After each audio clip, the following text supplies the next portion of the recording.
അപ്പൊ എല്ലാവർക്കും നമസ്കാരം. ഇന്നത്തെ നമ്മുടെ വീഡിയോ എന്ന് പറയുമ്പോൾ എന്റെ കയ്യിലുള്ള ഈ ഒരു രണ്ട് സാധനത്തെ പറ്റിയിട്ടാണ്. ഇത് എഴുത്തുപെട്ടി എന്ന് പറയും. ഏകദേശം അല്ല 100 വർഷങ്ങൾക്ക് മുകളിൽ പഴക്കമുള്ള ഒരു പണ്ടത്തെ ആളുകൾ യൂസ് ചെയ്യുന്ന ഒരു സാധനമാണ് ഈ മൺകലം. അതുപോലെ 100 വർഷങ്ങൾക്ക് മുകളിൽ പഴക്കമുണ്ട്. അപ്പോൾ ഇതിന്റെ ഡിസൈനും കാര്യങ്ങളൊക്കെ നിങ്ങൾ നേരെ ഞാൻ കാണിച്ചു തരാം. കാര്യങ്ങൾ ഡീറ്റെയിൽ ആയിട്ട് ഞാൻ പറഞ്ഞുതരാം, കാണിച്ചു തരാം. പിന്നെ ഇതിന്റെ ഈ ഒരു അടപ്പൊക്കെ ഉണ്ടല്ലേ, ഒരു വെറൈറ്റി ഫീൽ ചെയ്യുന്നുണ്ട് മൊത്തത്തിൽ. അപ്പോൾ ഇതിന്റെ ഉമ്മാന്റെ വീട്ടിൽ നിന്ന് ഞാൻ കൊണ്ടുവന്നതാണ്. അപ്പോൾ ആ വീടും തന്നെ ഏകദേശം ഒരു 100 വർഷങ്ങൾക്ക് മുകളിൽ പഴക്കമുള്ള പണ്ടത്തെ ഒരു വീടാണ്. അപ്പോൾ അതിന്റെ ഒരു മൂലയിൽ ഇറക്കി ഞാൻ അവിടെ എടുത്തു കൊണ്ടതാണ് ഈ രണ്ട് സാധനങ്ങൾ. അപ്പോൾ ഉമ്മാന്റെ വീട് എന്ന് പറയുമ്പോൾ ഇപ്പോഴും പത്തായങ്ങളും കാര്യങ്ങളൊക്കെ ഉണ്ട്. പിന്നെ അതുപോലെ ഏറ്റവും മുകളിലത്തെ നില എന്ന് പറയുമ്പോൾ തട്ടിൽ ഞാൻ നേരെ നെയ്ച്ചു നിന്ന് കഴിഞ്ഞാൽ എൻ്റെ തല തട്ടും. അത്രയും ചെറുതാണ് ഏറ്റവും മുകളിൽ. അപ്പോൾ അവിടെ നെല്ല് ഉണക്കാനിട്ടുന്ന എന്നൊക്കെ പറഞ്ഞു കേട്ടിട്ടുണ്ട്. അപ്പോൾ അങ്ങനെയുള്ള ഒരു വീടാണ്. അപ്പോൾ അവിടുന്ന് ഞാൻ കൊണ്ടുവന്നതാണ് ഈ രണ്ട് സാധനങ്ങൾ. ഇന്നത്തെ നമ്മുടെ ജനറേഷനിൽ മിക്ക ആളുകളും കാണാത്ത സാധനമൊക്കെയാണ്, മെജോറിറ്റി ആളുകളും കണ്ടിട്ടുണ്ടാവില്ല. അപ്പോൾ അവർക്ക് ഈ കാണാത്തവർക്ക് കാണാനും കണ്ടവർക്ക് ഒന്നും കൂടി ഓർമ്മിക്കാനായിട്ടാണ് ഞാൻ ഈ ഒരു സാധനങ്ങൾ നിങ്ങൾക്ക് കാണിച്ചു തരുന്നത്. അപ്പോൾ ഏതായാലും ഇതിന്റെ കാര്യങ്ങൾ ഞാൻ ഒന്നുകൂടി ഡീറ്റെയിൽ ആയിട്ട് കാണിച്ചു തരാം. ഇതിന്റെ ഉള്ളിൽ 2 അറകളൊക്കെ എക്സ്ട്രാ ഉണ്ട്. അപ്പോൾ എല്ലാം ഞാൻ ഡീറ്റെയിൽ ആയിട്ട് കാണിച്ചു തരാം. അപ്പോൾ നമുക്ക് ഇതിന്റെ കാര്യങ്ങളൊന്ന് നേരെ നോക്കിയാലോ.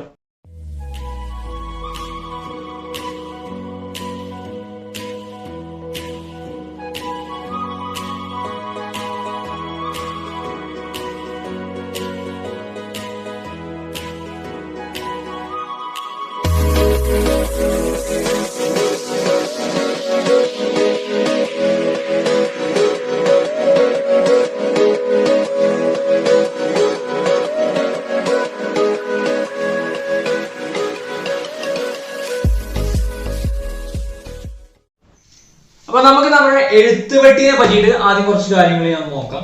അപ്പൊ എന്റെ ഒരു വ്യൂ ആണ്. എനിക്ക് മുന്നത്തെ കാലത്ത് വന്ന് നമ്മള് പിന്തിരിഞ്ഞ് നോക്കുമ്പോൾ പണ്ടത്തെ കാലത്ത് എഴുത്തുപെട്ടി എന്നതിന്റെ പേര്, അപ്പൊ അത് വെച്ച് സാമ്യപ്പെടുത്തി നോക്കുമ്പോൾ ഈ നമ്മുടെ ഇപ്പത്തെ പോലെ നോട്ട്ബുക്ക്, അതേപോലെ പെന്ന്, പെൻസിൽ അങ്ങനെയുള്ള ഒരു ഫെസിലിറ്റീസ് അല്ലല്ലോ അന്ന് എഴുത്താണി, അതുപോലെ എഴുത്തോല, ഈ സാധനങ്ങളൊക്കെ യൂസ് ചെയ്തിട്ടാണ് സന്ദേശങ്ങൾ അയക്കാനും കാര്യങ്ങളും കുറെ കുറിച്ചു വെക്കാനൊക്കെ യൂസ് ചെയ്യുന്നത്.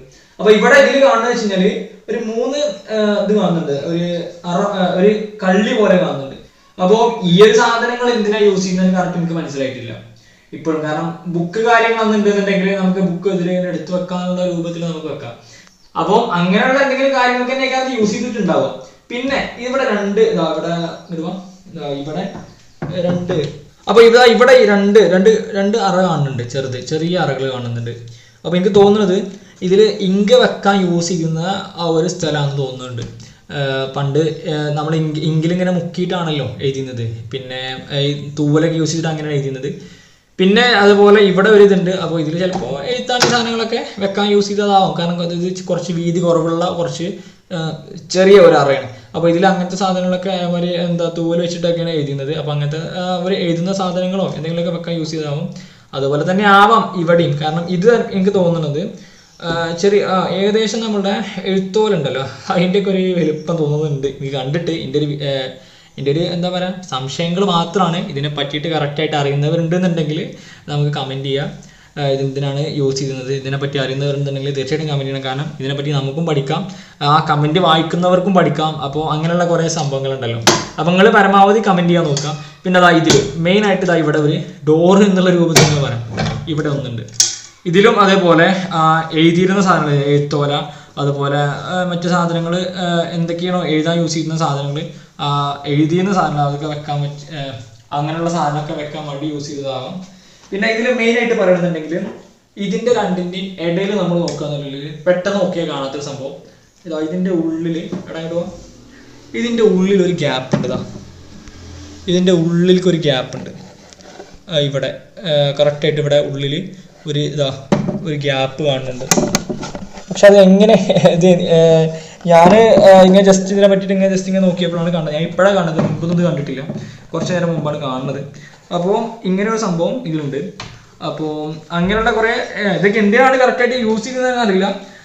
പക്ഷേ പിന്നെ ഞാൻ എൻ്റെ വീട്ടിൽ വല്യപ്പാനോട് ചോദിച്ച സമയത്ത് അവർ പറഞ്ഞത് എന്താണെന്ന് വെച്ച് കഴിഞ്ഞാൽ, അവരോട് ചോദിച്ചപ്പോൾ അവർ പറഞ്ഞതിൽ സ്വർണ്ണാഭരണങ്ങളൊക്കെ ഉമ്മമ്മയ്ക്ക് വെച്ചിരുന്നു പണ്ടത്തെ കാലത്ത്. അപ്പം അതിനവർ യൂസ് ചെയ്തിട്ടുണ്ടായിരുന്നത്. പിന്നെ അതുപോലുള്ള ഉമ്മമ്മയ്ക്ക് ഇതിൽ ആഭരണങ്ങള് എടുത്തു വെക്കാൻ വേണ്ടി സൂക്ഷിക്കാൻ വേണ്ടിയിട്ട് യൂസ് ചെയ്യുന്നു എന്നാണ് പറഞ്ഞത്. ഈ ഒരു ബോക്സുകളിലൊക്കെ ആഭരണങ്ങൾ എടുത്തു വെച്ചിരുന്ന പറഞ്ഞത്. പിന്നെ ഞാൻ ഉപ്പപ്പാട് ചോദിച്ചപ്പോഴും ഏകദേശം എനിക്ക് ഇത്രയൊക്കെ അറിയുള്ളൂ എന്നുള്ളത്. മൂപ്പർക്കും ഏകദേശം ഒരു 70-75 മുകളിൽ വയസ്സുണ്ട്. അപ്പോൾ മൂപ്പർക്ക് എത്രയേ അറിയുള്ളൂ, ഇങ്ങനത്തെ കാര്യങ്ങളൊക്കെ എത്രയേ അറിയുള്ളൂ. അപ്പോൾ നമുക്ക് പിന്നെ അതിനേക്കാളും കുറച്ചല്ലേ അറിയുള്ളൂ. അപ്പോൾ ഉപ്പൊക്കെ പറഞ്ഞതെന്ന് വെച്ച് കഴിഞ്ഞാല് അങ്ങനത്തെ കാര്യങ്ങളൊക്കെയാണ് അവർ യൂസ് ചെയ്യുന്നത്. അവർ ജനിക്കുന്നതിന് മുമ്പ് ഉണ്ട് എന്നാണ് ഈ സാധനങ്ങൾ പറഞ്ഞത്. അപ്പൊ അത്രയും പഴക്കമുണ്ട്. പിന്നെ ഇതിന്റെ വുഡും കാര്യങ്ങളൊക്കെ അത്യാവശ്യം നല്ല രീതിയിൽ ഇവിടെ ഒരു എന്താ പറയാ പിച്ചള എന്നൊക്കെ പറയേ ആ സാധനമാണെന്നാ പറഞ്ഞത്. അത് വെച്ചിട്ട് ഒരു സൈഡിന് ഒരു കവറിങ്, അതായത് 4 കോണിലും ഒരു കവറിങ് കൊടുത്തിട്ടുണ്ട്. പിന്നെ അതിനെ നല്ലൊരു കാത് നമുക്കിങ്ങനെ പൊക്കിയെടുക്കാൻ വേണ്ടിയിട്ട് രണ്ട് കാതുണ്ട് 2 സൈഡിലും. പിന്നെ ഇതിന് കൂട്ടും കാര്യങ്ങളുണ്ട്, പക്ഷെ ഇതിന്റെ കീ കാണാനില്ല. ആ ഒരു കാരണത്താൽ കീ ഇട്ടിട്ടില്ല ഇവിടെ. അപ്പൊ ഇവിടെ നോക്കിയാൽ കാണാൻ നമുക്ക് കീന്റെ അത് പൂട്ടാനുള്ള സെറ്റപ്പും കാര്യങ്ങളൊക്കെ ഇതിലുണ്ട്. അപ്പൊ വളരെ സേഫ് ആയിട്ട് അന്നത്തെ കാലത്ത് ആളുകൾ യൂസ് ചെയ്യുന്ന ഒരു പെട്ടി, എഴുത്ത് പെട്ടി. അപ്പൊ ഇത് കാര്യമായിട്ട് എന്തൊക്കെയാണ്, എന്തിനാണ് യൂസ് ചെയ്യുന്നത്, അതിന്റെ പർപ്പസ് എന്താണെന്നുള്ളത് എനിക്കറിയില്ല. ഞാൻ എൻ്റെ ഒരു വിഷൻ ആണ് ഞാൻ പറഞ്ഞത്. അപ്പോൾ നിങ്ങൾക്ക് ഇതിൽ കൂടുതലായിട്ട് അറിയുന്നുണ്ടെങ്കിൽ കമന്റ് ചെയ്യാം, തീർച്ചയായിട്ടും കമന്റ് ചെയ്യണം. കാരണം നമുക്ക് പഠിക്കാം, നേരത്തെ പറഞ്ഞ പോലെ എല്ലാവർക്കും പഠിക്കാൻ വേണ്ടിയിട്ടാണ്. നമുക്ക് അറിയാത്ത കാര്യങ്ങൾ പറഞ്ഞു തരാം. അപ്പൊ ഞാൻ ഇതിൽ പറഞ്ഞതിൽ ഏകദേശം കുറെയൊക്കെ തെറ്റാവാം, എന്റെ മണ്ടത്തരങ്ങളാവാം, അല്ലാന്നുണ്ടെങ്കിൽ ചിലപ്പോൾ കുറെ ശരി ഉണ്ടാവാം. അപ്പം അത് തെറ്റാണെന്ന് ശരിയാണെന്നുണ്ടെങ്കിൽ നിങ്ങൾക്ക് അറിയുന്ന കാര്യങ്ങൾ ഇതിനെ പറ്റി അറിയുന്നവരുണ്ടെങ്കിൽ ജസ്റ്റ് ഒന്ന് കമന്റ് ചെയ്യാം. അപ്പൊ നമുക്ക് അടുത്ത നമ്മുടെ ഈ മൺകലത്തിനെ പറ്റി നോക്കാം.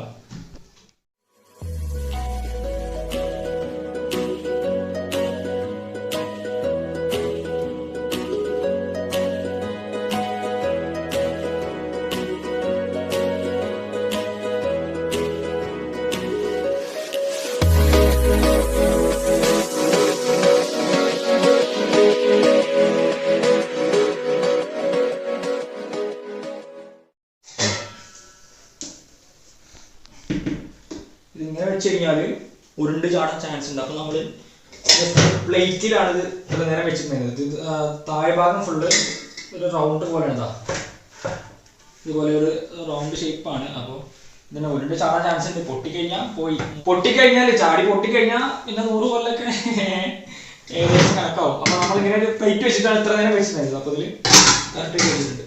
അപ്പൊ ഇതിനെ പറ്റിയിട്ട് പറയണമെന്നുണ്ടെങ്കിൽ ഇതിൽ കറക്റ്റ് ആയിട്ട് കുറെ ഡിസൈൻ കാണാൻ ഇതില്. ഇന്ന് ഞാനിപ്പോ നമ്മുടെ കടയിൽ പോകുമ്പോൾ കുറെ മൺകലങ്ങൾ കണ്ടത് നോക്കുമ്പോൾ ഈ ഒരു പാറ്റേൺ ഇതുവരെ ഞാൻ കണ്ടിട്ടില്ല. ഞാൻ മൺകലം വാങ്ങുമ്പോൾ സമയത്തൊന്നും ഇതുപോലുള്ള പാറ്റേൺ കണ്ടിട്ടില്ല. ഇതിൽ അടപ്പ് വെക്കുന്ന സ്ഥലത്തുണ്ട്, അതേപോലെ ഇവിടെ ഉണ്ട്. പിന്നെ ഇതുപോലെ ഡാമേജ് ആണ്, ഇവിടെ പൊട്ടിയിട്ടുണ്ട്. പിന്നെ അതിന് അവിടെ ഇവിടെയൊക്കെ കുറെ ചെറിയ ചെറിയ ഹോളുകളുണ്ട്. അപ്പൊ അതൊക്കെ എന്തൊക്കെ വെച്ച് അടച്ചു വെച്ചേക്കാണ്. പിന്നെ ഇതിന്റെ അടപ്പ് എന്ന് പറയാൻ വളരെ വെറൈറ്റി ആയിട്ടുള്ള രൂപമാണ്. ഞാനിതിന്റെ ഇരുമ്പിൻ്റെതൊക്കെ കണ്ടിട്ടുണ്ട്, അതേപോലെ മണ്ണിൻ്റെത് ഇത് മാത്രമേ കണ്ടിട്ടുള്ളൂ. വേറൊരു സംഭവം ഇതിന്റെ മണ്ണിൻ്റെ ഇങ്ങനത്തെ കണ്ടിട്ടില്ല. ഇത് എടുത്ത് പറയണമെന്നുണ്ടെങ്കിൽ ഇതാക്കണം വളരെ വെറൈറ്റി ആയിട്ട് നല്ലൊരു അടിപൊളി ഡിസൈൻ. ഇതിന്റെ ഇടയിലൊക്കെ ചെറിയ ചെറിയ ഒരു എന്താ പറയുക വര പോലെ ഒരു ചെറിയ ഡിസൈൻ ഉണ്ട്, പക്ഷെ അതൊക്കെ മാഞ്ഞു പോയിട്ടുണ്ട്. കാലപ്പഴക്കം കാരണം കുറേയൊക്കെ തേഞ്ഞ് മാഞ്ഞു പോയിട്ടുണ്ട്. ഇതിന്റെ ഉള്ളിലും തന്നെ അതേപോലെ കുറെ സംഭവങ്ങളുണ്ട്, പക്ഷെ അതൊക്കെ തേഞ്ഞു മാഞ്ഞു പോയിട്ടുണ്ട്. ഇതിന്റെ ഇതിൽ തന്നെ ഇവിടെയൊക്കെ കുറെ ഡിസൈനുകളാണ്, പക്ഷെ ഇതൊക്കെ കുറെയൊക്കെ പോയിട്ടുണ്ട്. ഇപ്പോൾ ഇതിൽ പറയുന്നത് ഈ മൺകലത്തിനെ നമ്മൾ എടുത്ത് പറയുന്നുണ്ടെങ്കിൽ ഞാൻ ജസ്റ്റ് ഇങ്ങനെ നേരത്തെ തുടക്കത്തിൽ ഇങ്ങനെ കൊട്ടിയിട്ടാണല്ലോ തുടങ്ങിയത്. അപ്പോൾ ഈ കുറെ ഈ കലത്തിൽ കൊട്ടിയിട്ട് പാട്ട് പാടുന്ന കുറെ ടീമുണ്ടല്ലോ, അതായത് നമ്മളുടെ പണ്ടത്തെ പുള്ളുവമ്പാട്ട് എന്തൊക്കെ പറഞ്ഞു കേട്ടിട്ടുണ്ട്. അപ്പൊ അവരൊക്കെ ഇങ്ങനെ ഈ മൺകലത്തിൽ ഒക്കെ കൊട്ടിയിട്ട് പാടുന്നൊക്കെ കുറെ പണ്ടത്തെ ഫിലിമിലും കാര്യങ്ങളൊക്കെ കണ്ടിട്ടുണ്ട്. അപ്പോൾ അതിനൊക്കെ യൂസ് ചെയ്ത് അങ്ങനത്തെ പർപ്പസിനൊക്കെ യൂസ് ചെയ്യാൻ പറ്റുന്ന രൂപത്തിലുള്ള ഒന്ന്, കാരണം വെയിറ്റ്ലെസ് ആണ്, പിന്നെ അത്യാവശ്യം കൊട്ടുമ്പോൾ നല്ല സൗണ്ട് ഉണ്ട്. അപ്പൊ അങ്ങനെയുള്ള കാര്യങ്ങളൊക്കെ നമ്മൾ എന്താ പറയാ കാണാൻ കഴിയുന്നുണ്ട്. പിന്നെ ഇവിടെ ഞാൻ നേരത്തെ പറഞ്ഞ പോലെ ഇതൊക്കെ ഡിസൈനാണ്. ഇവിടം വരെ ഫുൾ ഡിസൈനാണ്, കൊത്തുപണികൾ പോലെ ഇവിടെ ഇങ്ങനെ കാണുന്നുണ്ട്. അപ്പൊ ഇത്രയൊക്കെയാണ് നമ്മുടെ മൺകലത്തെ പറ്റിയിട്ട് എനിക്ക് അറിയുന്ന കാര്യങ്ങൾ. ഇതിനെ പറ്റി കൂടുതലായിട്ട് പറയാനൊന്നുമില്ല, കാരണം സാധാരണ മൺകലം എന്താ പർപ്പസ് വെച്ച് കഴിഞ്ഞാൽ സാധാരണ നമ്മൾ വെള്ളം എടുക്കാനും നമ്മുടെ സാധനങ്ങൾ എടുത്തു വെക്കാനും അതേപോലെ മ്യൂസിക്കൽ ഇൻസ്ട്രുമെന്റ് ആയിട്ട് യൂസ് ചെയ്യുന്ന കാലം ഉണ്ടായിരുന്നു. പിന്നെ മെയിൻ ആയിട്ട് നമ്മൾ എന്ന് പറഞ്ഞിട്ടുള്ള എനിക്കൊരു ഏറ്റവും കൂടുതൽ ഇഷ്ടപ്പെട്ട സാധനം നമ്മുടെ എഴുത്തുപെട്ടിയാണ്. അപ്പൊ എങ്ങനെ നമ്മുടെ ഈ ഒരു വീഡിയോ നിങ്ങൾക്ക് ഇഷ്ടമായോ ഇല്ലെന്ന് അറിയില്ല, കാരണം ഇത് ഒരു കുറെ പഴക്കമുള്ള സാധനങ്ങൾ കണ്ടപ്പോൾ നമ്മളുടെ തലമുറയിൽ പെട്ടവർക്ക് കാണാത്തവർക്കും അതേപോലെ കണ്ടവർക്കാണ് കൂടി ഓർമ്മിച്ചിരിക്കാനും വേണ്ടിയിട്ടാണ് ഈ വീഡിയോ എടുത്ത് വെച്ചത്. അപ്പോൾ വേറെ ഒന്നുമല്ല, ഈ ഒരു സാധനമൊന്നും ഇനി നമുക്ക് കിട്ടിക്കൊള്ളുന്നില്ല. നമ്മുടെ കേരളത്തിന്റെ മെയിൻ ആയിട്ടുള്ള കാര്യം പറയുകയാണെന്നുണ്ടെങ്കിൽ, കേരളത്തിന്റെ പൈതൃകം എന്നുള്ള രൂപത്തിൽ പറയുകയാണെന്നുണ്ടെങ്കിൽ, നമ്മൾ വാക്കുകളിൽ പൈതൃകം കാത്തു സൂക്ഷിക്കുന്നവരാണ്, പക്ഷെ പ്രവൃത്തികളിൽ ഇല്ല. ഇതുപോലുള്ള അനവധി സാധനങ്ങൾ നമ്മുടെ നാട്ടിൽ നിന്ന് മൺമറഞ്ഞു പോയിട്ടുണ്ട്, പൊട്ടിയിട്ടും നശിച്ചിട്ടും പോയിട്ടുണ്ട്. പിന്നെ ഫോറിനേഴ്സ് വന്നിട്ട് നമ്മുടെ നാട്ടിൽ നിന്ന് കൊണ്ടുപോയിട്ട് അവരുടെ അവിടെ മ്യൂസിയങ്ങളിലും കാര്യങ്ങളൊക്കെ വെച്ചിട്ട് അവരവിടെ വെക്കുന്നുണ്ട്. അപ്പോൾ ഫോറിൻ കൺട്രീസിനൊക്കെ നമ്മുടെ നാട്ടുകാർ, യൂറോപ്യൻസ്, അപ്പോൾ ഫോറിൻ കൺട്രീസ് എന്നൊക്കെ പുറം രാജ്യങ്ങളിൽ നിന്ന് നമ്മുടെ നാട്ടിലേക്ക് ആദ്യമായിട്ട് വാസ്കോ ഡ ഗാമ വന്നതിനാണ്. അതുപോലെ നമ്മുടെ രാജ്യത്തുള്ള കുറെ സാധനങ്ങളെ എന്താ പറയുക ചൂഷണം ചെയ്ത് കൊണ്ടുപോകാനാണ് അവർ വന്നിട്ടുണ്ട്. അപ്പൊ അവർക്ക് അറിയാം ഏകദേശം നമ്മുടെ നാട്ടില് അത്യാവശ്യം നല്ല മൂല്യങ്ങളുള്ള സാധനങ്ങളുണ്ട്. ഇന്നും തന്നെ ഞാൻ പറഞ്ഞു കേട്ടിട്ടുണ്ട്, നമ്മുടെ നാട്ടിൽ വിലപിടിപ്പുള്ള വളരെയേറെ വിലപിടിപ്പുള്ള സിംഹാസനങ്ങളായാലും മറ്റുള്ളതൊക്കെ വിദേശ രാജ്യങ്ങളില് മ്യൂസിയങ്ങളിലും ഇന്നും ഉണ്ട്. അതൊന്നും നമ്മുടെ നാട്ടിലില്ല. നമ്മുടെ എന്താ പൂർവികരുടെ അശ്രദ്ധ എന്ന് വേണമെങ്കിൽ പറയാം. പിന്നെ ആ ഒരു കാരണം കൊണ്ടും ഇത് ഇവിടുന്ന് മിസ്സായിട്ട് പോയിട്ടുണ്ട്. പിന്നെ ആ കൊളോണിയൽ മാസ്റ്റേഴ്സിന്റെ മെയിൻ ആയിട്ട് അവർ പറഞ്ഞാൽ അവരുടെ ആ ഒരു ആധിപത്യം സ്ഥാപിച്ച് അവർ ഇവിടുന്ന് കയറ്റിക്കൊണ്ടുപോയി, അടിച്ചു മാറ്റി കൊണ്ടുപോയി, അങ്ങനെയും പറയാം. അപ്പം ഇതുപോലുള്ള സാധനങ്ങളൊക്കെ വെച്ചിട്ടുണ്ടെങ്കിൽ ഇപ്പൊ നമുക്കിത് ഇങ്ങനെ എന്താ ചെറിയൊരു കൗതുകം ഇത് കാണുമ്പോൾ, പക്ഷെ വർഷങ്ങൾ ഇനി കൂടിക്കൂടി വരുമ്പോൾ നമുക്ക് ഇതിന്റെയൊക്കെ മൂല്യം കറക്റ്റ് മനസ്സിലാവും. കാരണം അതൊന്നും കാണാൻ പോലും കിട്ടൂല. പിന്നെ ചിലപ്പോൾ നമുക്ക് ഇതിന്റെ ഇതേപോലെ ഡ്യൂപ്ലിക്കേറ്റ് നമുക്ക് ഇപ്പൊ ഉണ്ടാക്കാൻ കഴിഞ്ഞേക്കാം. പക്ഷെ അതുപോലെ ഈ ഒരു സാധനത്തിനുള്ള ആ ഒരു മഹിമ നമ്മൾ ഇനി പുതുതായിട്ട് ഉണ്ടാക്കുന്ന ഒന്നിന് കിട്ടിക്കൊള്ളുന്നില്ല. അപ്പോൾ വീഡിയോ എല്ലാവർക്കും ഇഷ്ടപ്പെട്ടെന്ന് വിചാരിക്കുന്നുണ്ട്. അടുത്ത വീഡിയോയുമായി കാണുന്നവരെ എല്ലാവർക്കും ബൈ. അപ്പോൾ ഇതാണ് ഞാൻ നേരത്തെ പറഞ്ഞ ഉമ്മാൻ്റെ വീട് എന്ന് പറഞ്ഞത്. അപ്പോൾ ഇതിൻ്റെ 4 ഭാഗം ഉണ്ടായിരുന്നു ഇത്രേ, 4 ഘട്ടമായിരുന്നു ഇത്ര. അപ്പോൾ അതിൻ്റെ 3 ഭാഗം പൊളിച്ചു കളഞ്ഞ് ഇപ്പോൾ ഈ ഒരു കാണുന്ന ഭാഗം മാത്രമാണ് നിലനിൽക്കുന്നത്. ഞാൻ നേരത്തെ പറഞ്ഞിട്ടുണ്ടായിരുന്ന ഏരിയ എന്ന് പറഞ്ഞല്ലോ, അതായത് നേരെ നിന്ന് കഴിഞ്ഞാൽ തല ഉയർത്തി നിന്ന് കഴിഞ്ഞാൽ തല തട്ടും എന്ന് പറഞ്ഞിട്ടുള്ള ഏരിയ എന്ന് പറയുമ്പോൾ ഇതാണ്.